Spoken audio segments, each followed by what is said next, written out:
I have to apologize for the length of time it has taken me to get this video out. I had several weeks ago made videos pertaining to how to make the soil, and what happened is I ran into a lot of technical difficulty, and I'm learning the skills of working with an editing program, and I just couldn't make it work. So what I'm doing today is just kind of overviewing what I had done. And so I told you all about the coconut core. That's what it looks like. And it comes in chunks. And you could do this one of two ways. I break it up, not into little bits, but I break it up. And then I add the water, which this needs a little water. And then after you add the water, and you can see I already have done the next step, which is the vermiculite. And so I do that because it loosens up the soil. So coconut coir is good. You can use it even in your planters outside.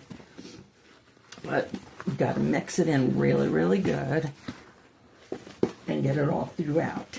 And now one of the things that you don't have to worry about is if for some reason you make the soil too wet, you can always put some more coconut coir in there.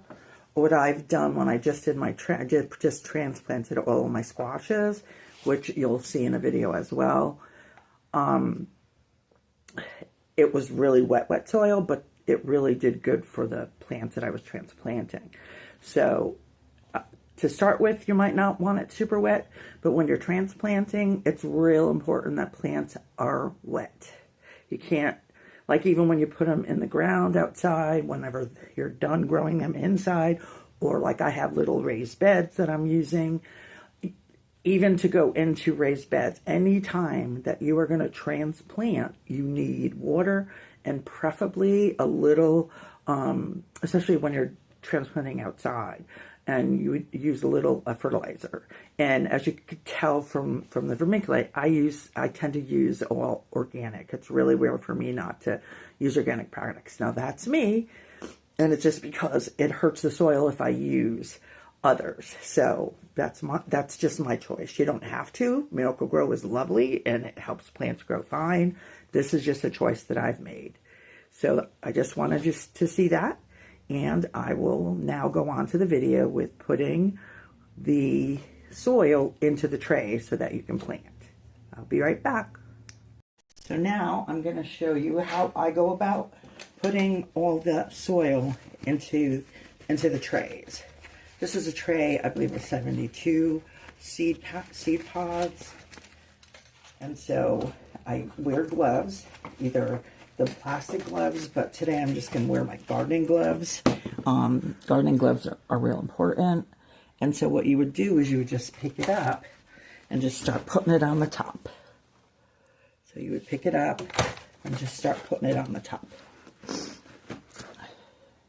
And then what I'll do is I'll start on this side and I'll just try to get them all in to the first one. And this takes a little bit, but once you get used to it, it's okay. You want to make sure that the cells are filled 100%. So it's real important that when you're doing this, that you fill the cells to the top. That just gives more soil for the plants to come up.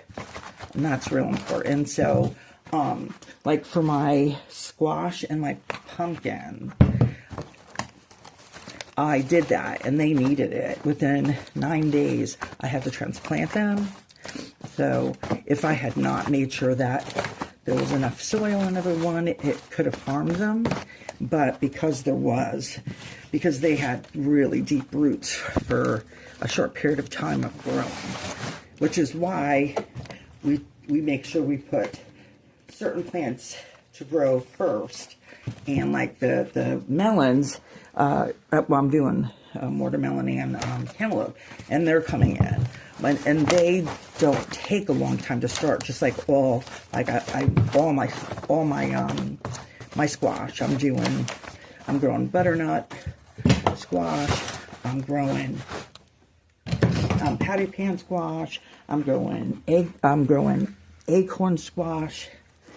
And then two kinds of cucumbers, which are in the squash family. And the other thing is I'm doing what's called cucamelons. And they are tiny, tiny watermelons. They almost look like little gherkins, but they're not. But they're really sweet to eat. And so I'm going to can them this year. And I'm going to can them in something sweet so that they're just kind of a treat to have throughout the year. And like I said, they grow fast. And technically, they're probably going to be my first that'll go into into my beds, because they've just done fantastic, and they're growing more, and they're actually growing out of their they're already growing out of what they're in. So within a couple of weeks, I have to start hardening them off, which just means putting them outside for at least 5 to 8 hours a day, so that they can get used to the outdoors, so that when you plant outdoors, you'll have them and they will grow well. And so today I'm going to do my flower seeds. I wasn't planning on doing them by seed to put them out, but since I had all the technical difficulties, that's what I'm going to do with some of my flowers. So I will be right back. So now we're going to go ahead, and as you can see, I put the names of each flower that I'm growing, and these are actually called pollinators, and they're great for the garden. And so I am going to start with the zinnias.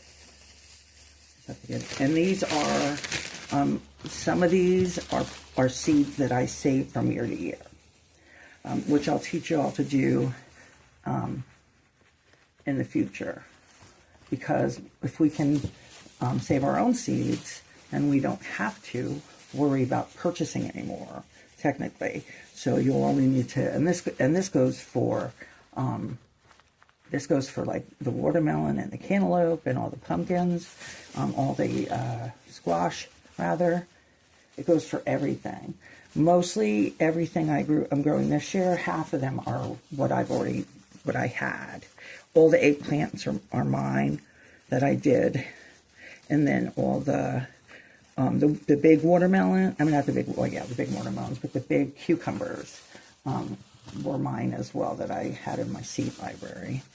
And so you might have to go back, as you could see, and which I'll do, and is just put a little bit more soil on the top of them. And Trey's not in the best of condition, but that's okay. I really needed to show you all how to do this. I felt like I was not keeping my promise, and I'm very much a person that keeps their word.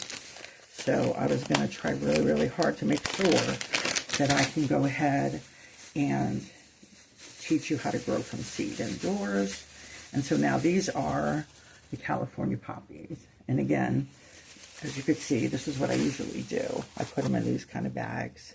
And I do that for when they're drying as well. And again, that's all stuff I will show you in the future. Okay. And you can tell these seeds are on the bigger side. It's interesting because marigolds are really big too, marigold seeds.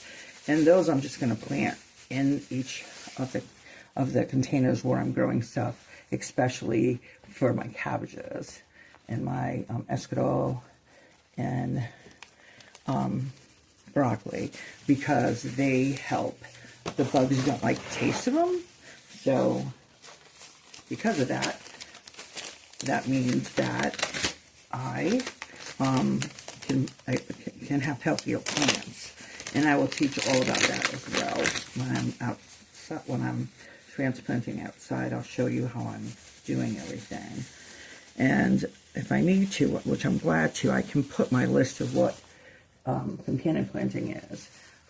Because I have a list of everything I'm growing and everything that I have, like any of the the plants that will go or grow well with the certain things. Like the California poppies are really good for bringing in your pollinators. The dwarf sunflowers, which is what I'm doing right now, the thing about them is, of course, it's a sunflower, so you can save it and eat the seeds. All the seeds that are here are from my last time I grew with them. So this will be all my dwarf. And this is my cosmos, which is right here. Okay. These are the cosmos seeds, which I bought a whole bunch of. I didn't realize how much I was going to get. So that's the thing about a seed exchange. I didn't get these from a seed exchange, but I'm going to teach us all, because it'll be new for me as well. And that is, if you're growing things and you're drying your seeds, and you know other people that are growing things that you'd like to grow, you then can do what's called seed exchange. And then they'll give you some of the stuff that you'd like to grow, and you'll give them some of the seeds and stuff that they would like to grow. I'm sorry. And then the next one is the tall sunflower. I like this one. I usually grow it with spearmint and my corn, which somehow I cannot find my corn seeds that I saved. So I'm going to need to get some, because these grow really good, and they also grow really good. I'm going to grow them. I got a bunch of potato bags to grow my potatoes in, and I'm going to grow beans, pole beans over them, and I'm going to grow the sunflowers, the tall sunflowers with them, beside them, so that I can use them as a way to, to help stabilize the beans. And so all I'm doing is I just took a scoop, and I'm just going to go around and just lightly put that, especially here on the dwarfs, because there's a lot of them that. And yes, I planted a lot of each seed.